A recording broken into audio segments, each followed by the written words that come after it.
Indiana quarterback Connor, I don't know, Bazelak from Missouri, someone that I'm assuming you're somewhat familiar with, but out there near Iowa. He's got 3 years of eligibility left. I mean, if you're not going to get a top 5-star, which Indiana's not, this is probably a pretty good get for them, especially at the timing that it came. I'm like, all right, that's not too bad. But especially a guy that has that much eligibility left. That could be a very, very good thing for Indiana. Yeah, I mean, I think basically most quarterbacks, free agent college football quarterbacks, they pretty much fall into 2 categories. The rare, I don't want to say superstar, but definite starter that comes in that you think is going to be the team or the quarterback that leads your team for a year. Those are rare, but they're out there, right? I mean, we've seen it a lot of times. The rest of the quarterbacks are, at the very least, you're coming in to have another arm in the room to challenge the room to make everybody better. I think that's what we have here in Indiana's case. I think Hoosier fans should be happy about it when you understand, and I would put Iowa in the same category, you're not going to get one of the top 3 or 4, free agent quarterbacks. So you're not getting Bo Nix. No. Well, you might get Bo Nix. I don't think Bo Nix is anything special. Well, you know what I mean.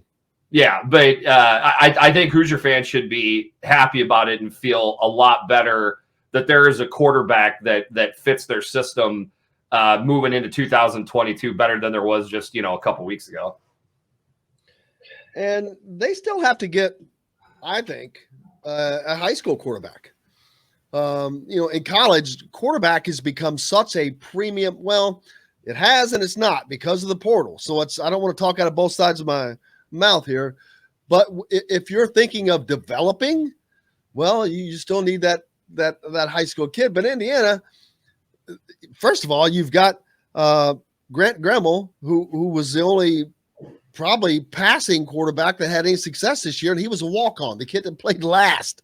Yeah. Not even mentioned on this list here, but you've got Donovan McCulley, of course, Dexter Williams, who was out with an ACL injury. You've got Jack Tuttle, but Jack Tuttle's been here for long enough, and to me, I don't know if you've had a long enough time, but part of that I want to blame on potentially Nick Sheridan. Whose fault was it that he didn't develop? He was a very, very high-ranked quarterback when he came here. Why is he not developing? So now that you have a new OC, new quarterbacks coach, it will be interesting to see the development of a Connor Bazelak or Jack Tuttle for that matter. It's just I forget where I read the article, so I wish I could give credit, but the thought process towards college quarterbacks is as different now as maybe as it's ever been. Unfortunately, it's tougher for high school quarterbacks to get a look right now. There's a lot of high school quarterbacks that are going under recruited because of the transfer portal and because a lot of coaches, they feel like it's less of an unknown if they get a college quarterback, even if it's a college quarterback that's from lower levels, because they feel that they have better film on those quarterbacks to transfer in. So getting a young quarterback in and developing them, it's as hard as it's ever been. And I feel like we're already seeing some of the ramifications of that across college football, because I feel like there is this top of the level quarterback play and then a very small gray area in between, and then just a lot of poor quarterback play underneath that. And you could use the Big Ten as an example. I mean, right now, Ohio State, of course, with CJ Stroud, an amazing quarterback.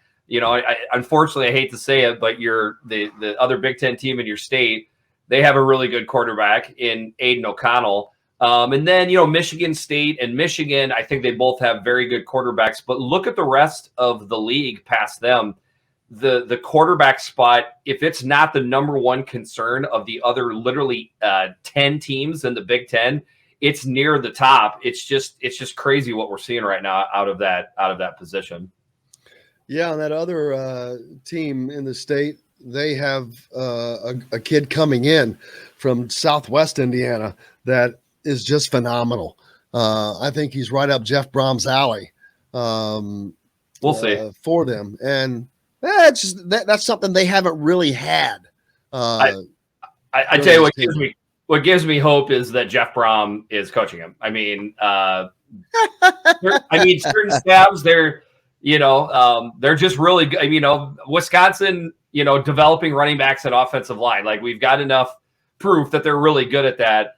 And right now, Jeff Brom is getting into that category with quarterbacks and wide receivers. So I don't know. The surefire hit for a recruit, I'll never believe it until I see it. But Jeff Brom gives me more, confidence that that'll be the case.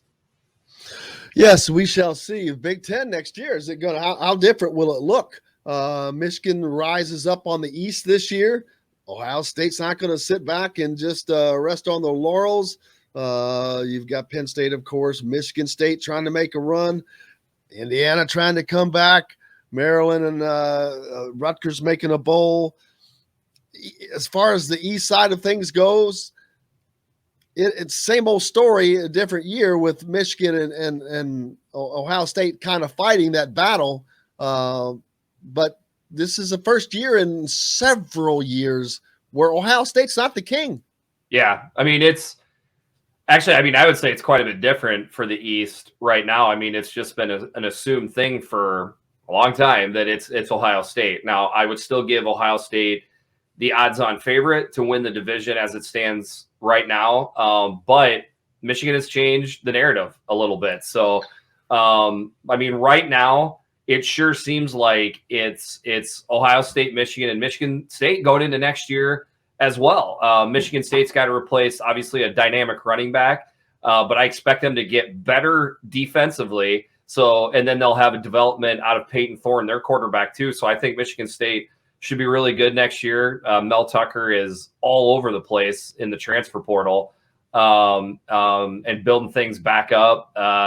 And I was just thinking the other day, I mean, typically when you look at these divisions, there's enough wins out there for one, elite team and two really, really good teams. But then that fourth team, there's a drop off.